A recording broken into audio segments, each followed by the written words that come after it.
गर्भाशय के अंदर जो बच्चा होता है उसका विकास होता है। यह पाया जाता है बेटा कहाँ पे, तो आपका लोअर हिस्सा में। प्रेगनेंसी के दौरान गर्भाशय अपने सामान्य आकार से कितना बड़ा होता है भाई, 500 गुना। कहाँ से आया भाई अंडाणु, अंडाशय से आया।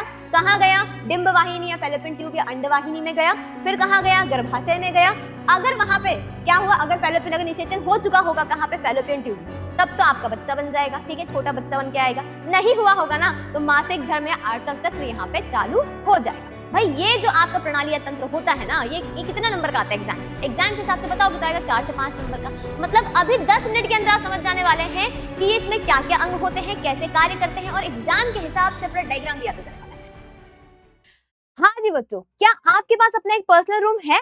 और अगर है और नहीं भी है, मतलब सबके पास तो नहीं होता है, कुछ कुछ के पास ही होता है, पर हमारे पास, अगर मैं कहूं कि बर्थ से पहले हमारे पास सबके पास एक पर्सनल रूम था, पर अब नहीं है शायद, ठीक है, तो आपको सुन के कैसा लगेगा? तो हम आज जिस टॉपिक के बारे में बात करने वाले बेटा वो क्या है, स्त्री जनन तंत्र प्रणाली। ठीक है, तो अगर हम इसके बारे में बात करें बिटुआ, तो इसमें क्या होता है भैया, स्त्री जनन तंत्र के अंदर क्या होता है भैया, इसके अंदर होता है मादा जनन तंत्र, मतलब मादा के अंदर पाया जाने वाला ऐसा हिस्सा जो कि जनन में कार्य करने वाला है। ठीक है, अब बोलने का बात है कि ये कहाँ पाया जाता है और हम ये क्यों पढ़ रहे हैं, क्योंकि ये आपका एग्जाम पॉइंट ऑफ व्यू से बहुत ही ज्यादा इंपॉर्टेंट है, और ये एग्जाम में तो पक्की बात है बेटा, आना ही आना है। ठीक है, तो भाई इसका बात कर लेते हैं। तो इससे देख के आपको थोड़ा बहुत समझ में आ रहा होगा कि कहाँ पाया जाता है।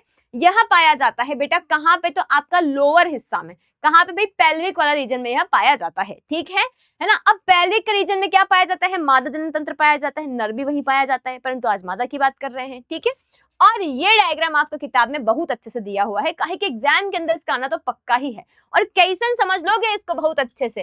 तो भाई जो हम पर्सनल रूम का बात कर रहे थे वो क्या है, वो है आपका गर्भाशय। वो क्या है बेटा, गर्भाशय, क्योंकि इसी गर्भाशय के अंदर जो बच्चा होता है उसका विकास होता है फटाक से। ठीक है, अब देखिए आप इस चीज को, है ना, इसमें क्या होता है भाई, अगर ध्यान से आप देखेंगे तो दो इसके अंदर क्या पाया जाता है, दो पाया जाता है इसके अंदर, अंडाशय या फिर क्या कहेंगे भैया, डिंब ग्रंथि कहेंगे। ठीक है, उसके बाद में अगर आप ध्यान देंगे तो इसमें क्या पाया जाता है ना, दो इस तरीके का ट्यूब पाया जाता है, नलिका पाया जाता है।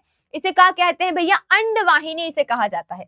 क्या कहते हैं भैया, ऐसे अंडवाहिनी कहते हैं। कैसे इसे याद कर सकते हैं, अपने आप को समझ लीजिए भाई। अगर आप हो गए यहाँ पे गर्भाशय, ठीक है, तो यहाँ पे दो अंडवाहिनी हो गई। ये जो दो अंडवाहिनी है आपकी, देखो कहाँ से जुड़ी है, गर्भाशय से जुड़ी है, और यहाँ से क्या जुड़ा है आपका भाई, यहाँ से अगर देखोगे तो यहाँ से आपका अंडाशय जुड़ा हुआ है। अब जैसे ही अंडा यहाँ से रिलीज होगा ना, यहाँ से इसको कौन पकड़ लेगा, अंडवाहिनी पकड़ लेगा। अब ऐसे उंगली नुमा संरचना दिख रहा है आपको यहाँ पे, इसे क्या कहते हैं, झल्लरी कहते हैं। क्या कहते हैं भैया, ऐसे झल्लरी। और इस प्रकार जो हिस्सा दिख रहा है इसे कीप कहते हैं। उसके बाद का जो हिस्सा है ना बेटा, उसको यहाँ कहते हैं एम्पुला या तुम्बिका, और यहाँ कहते हैं संकीर्ण पथ या इस्थमस। ठीक है, इतना कहानी आपको समझ में आया। जो तुम्बिका वाला हिस्सा होता है वहां पे होता है निषेचन का प्रक्रिया, मतलब फर्टिलाइजेशन यहीं पे पूरा होता है। अर्थात कि अगर यह नहीं हुआ, यहाँ पर अगर निषेचन नहीं हुआ ना, तो आगे निषेचन नहीं होगा और बच्चे का विकास सही से नहीं हो पाएगा। ठीक है, इसीलिए इस हिस्से में निषेचन होना बहुत ही ज्यादा आवश्यक है। ठीक, इतना कहानी समझ गए। तो देखिए ये क्या हो गया, एक इसके अंदर गर्भाशय हो गया है, ठीक है, दो इसके अंदर अंडाशय हो गए हैं, दो इसके अंदर का हो गया भैया, अंडवाहिनी हो गया है ना, और गर्भाशय का फिर 3 हिस्सा हो गया। अंदर इस प्रकार का जो लेयर होता है ना, इसे कहते हैं हम लोग अंतःस्तर या एंडोमेट्रियम।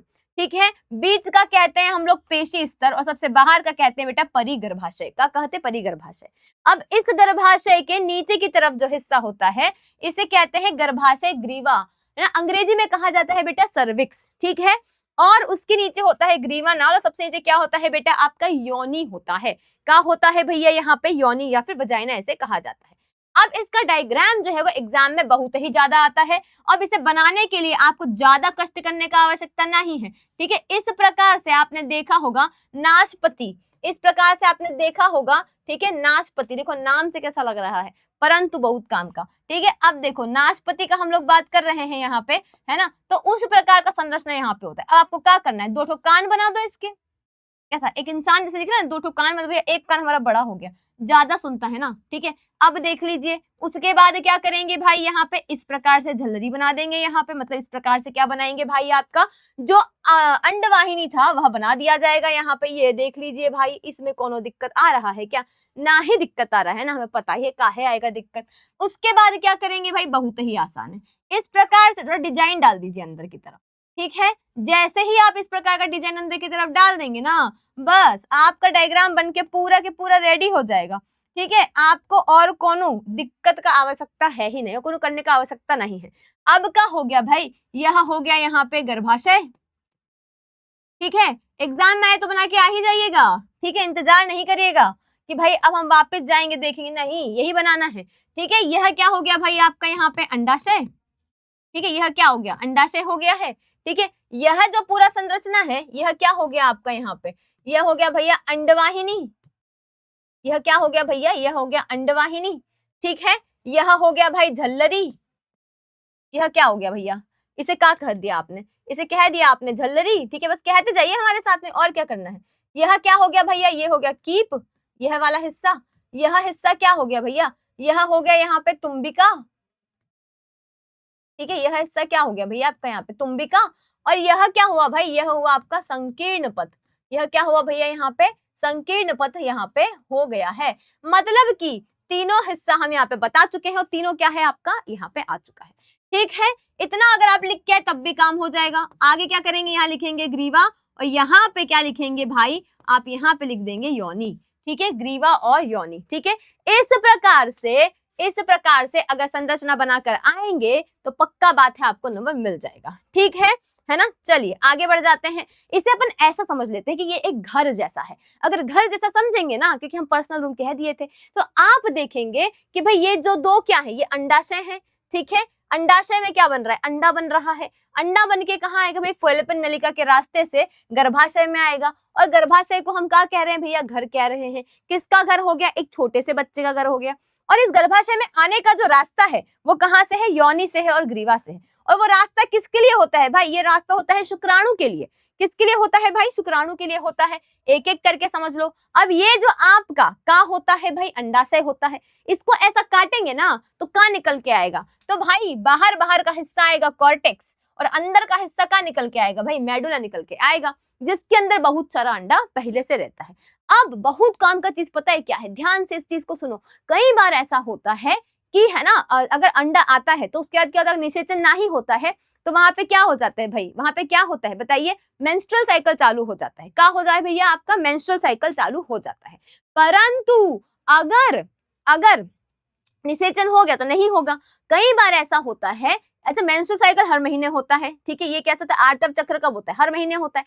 परंतु कभी अगर मान लीजिए कि एक आध महीने वो मिस हो गया, नहीं हो पाया, तो उसका दिक्कत क्या होता है, उसका दिक्कत होता है कि अत्यधिक तनाव होने पर दिमाग और अंडाशय का तालमेल कुछ समय के लिए टूट जाता है, जिससे अंडाशय अंडा छोड़ना बंद कर। ज्यादा स्ट्रेस लेने का आवश्यकता नहीं है, ठीक है। थोड़ा थोड़ा रिलैक्स हो जाइए, बॉडी को मस्त रखिए, स्वस्थ रहिए, मजे करिए, ठीक है। आगे देख लीजिए बेटा। अब ये क्या हो गया, फैलोपियन ट्यूब्यूल। मस्त अंडा यहाँ से क्या होगा, कहाँ चला जाएगा भाई, आपका अंडाशय की तरफ चला जाएगा। तो फैलोपियन ट्यूब का नाम फैलोपियन ट्यूब काहे रख दिया, या अंडवाहिनी काहे रख दिया, अंग्रेजी में कहते हैं फैलोपियन ट्यूब। काहे कि 16वीं शताब्दी में एक तो डॉक्टर थे गैब्रियल फैलोपियन, इन्होंने इसका खोज किया था ना, इसलिए इसका नाम क्या रख दिया, फैलोपियन ट्यूब रख दिया।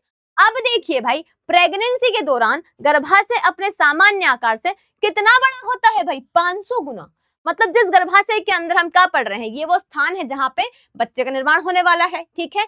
और इसका आप देखिए कि कितना साइज बढ़ता है, 500 गुना। 500 गुना कितना ज्यादा साइज होता है, आप समझ भी रहे हैं, ठीक है। 500 से 1000 गुना तक फैल जाता है, ठीक। अब आगे देख लीजिए भाई, अब क्या बचा आपका, इसके 3 ठो दीवारें होती है। घर में दीवारें नहीं होती बचाने के लिए, वैसे यहाँ पे कितना दीवारें, 3 ठो दीवारें होती है। सबसे बाहर वाला होता है भाई कौन सा, पेरीमेट्रियम, देखिए। बीच वाला होता है मायोमेट्रियम, और सबसे अंदर का कौन सा होता है भाई, एंडोमेट्रियम होता है। और यही एंडोमेट्रियम जो होता है वो आपके शिशु के साथ में, भ्रूण के साथ में क्या करता है भाई, अटैचमेंट का कार्य करता है, ठीक है। तो सबसे बाहर वाला क्या हो गया, परिगर्भाशय। क्या कहते हैं भैया इसको, परिगर्भाशय कहते हैं, सबसे बाहर वाला, ठीक है, परिगर्भाशय, ठीक है। अंदर वाले को कहते हैं भैया एंडोमेट्रियम, ठीक है, या अंतस्तर। और बीच वाले को कहते हैं भैया पेशी स्तर, ठीक है। इतना कहानी में तो कोई दिक्कत है नहीं। तो पूरे अंडाणु की यात्रा आपको समझ में आ गई। कहां से आया भाई अंडाणु, अंडाशय से आया। कहां गया, डिंब वाहिनी या फैलोपियन ट्यूब या अंडवाहिनी में गया। फिर कहां गया, गर्भाशय में गया। अगर वहां पे क्या हुआ, अगर फैलोपियन अगर निषेचन हो चुका होगा कहाँ पे, फैलोपियन ट्यूब में, तब तो आपका बच्चा बन जाएगा, ठीक है, छोटा बच्चा बन के आएगा। नहीं हुआ होगा ना तो मासिक धर्म या आर्तव चक्र यहाँ पे चालू हो जाएगा, ठीक है। हमें लगता है ना, कि ये कॉन्सेप्ट आपको बहुत अच्छे से समझ में आया होगा। आखिर में फटाक से डायग्राम देख लीजिए, फैलोपियन ट्यूब हुआ, अंडाशय हुआ, ग्रीवा हुआ, योनि हुआ, और क्या हो गया भैया, गर्भाशय आपका यहाँ पे हो गया है, ठीक है। इतना कहानी आप समझ गए। अब मिलते हैं हम अगला लेक्चर के अंदर, तब तक के लिए बहुत अच्छे से इसको याद कर लीजिए और ऑल द वेरी बेस्ट बच्चों।